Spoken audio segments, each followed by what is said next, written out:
In Istanbul, taxi scams is a common problem for tourists and international students because they are least familiar to one of the most crowded cities in the world. One way is to play with a taxi meter to raise up the fare. Here's a story from a local student. About the situations with the taxis, I was going from Beşiktaş to Ortaköy, and it was my beginnings in Istanbul, so I didn't realize, I didn't know the numbers of the buses.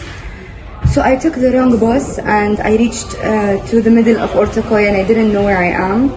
Scammers also target the most touristic areas like Ortaköy, for example.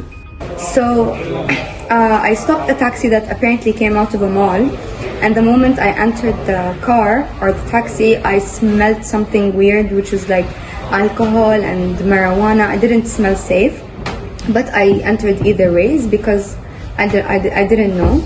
I was with my friend at that time, and then I told him to take me to Beşiktaş, and then I know the way from Ortaköy to Beşiktaş is just one straight line. He started taking me between streets, and there were streets were so narrow that even motorcycles couldn't enter those streets. That's when I got scared and I realized that he locked the doors and the windows. So I started screaming at him that I wanted to go down to my friend's house. I didn't want to go to Beşiktaş anymore, and he didn't let me. He said that this is the way to Beşiktaş and whatever. After screaming a lot and fighting with him and threatening him with the police, I finally got out of the taxi. And this is one of the situations that happened to me in Istanbul. Taking the wrong route is unfortunately also common, so you have to keep your eyes on the road and notify the driver wherever you need to go. I was going to the senior to my house in Batishahir after midnight.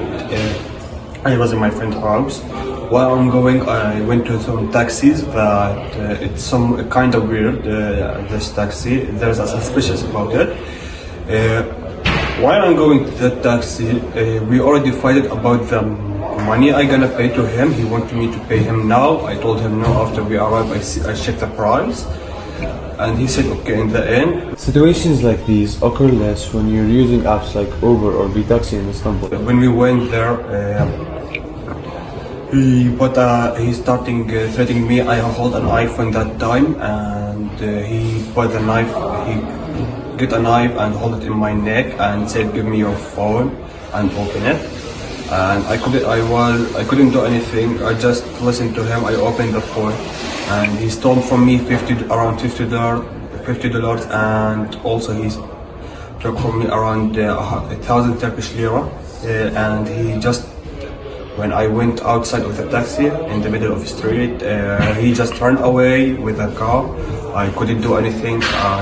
I didn't have a phone to make a picture for the plate. I couldn't memorize it at that time. I couldn't do anything. There's no people to help me in that time. We can never stop taxi scams, but we can be more alert, and maybe we can use online apps such as Uber and Taxi in Istanbul, and everything will be alright.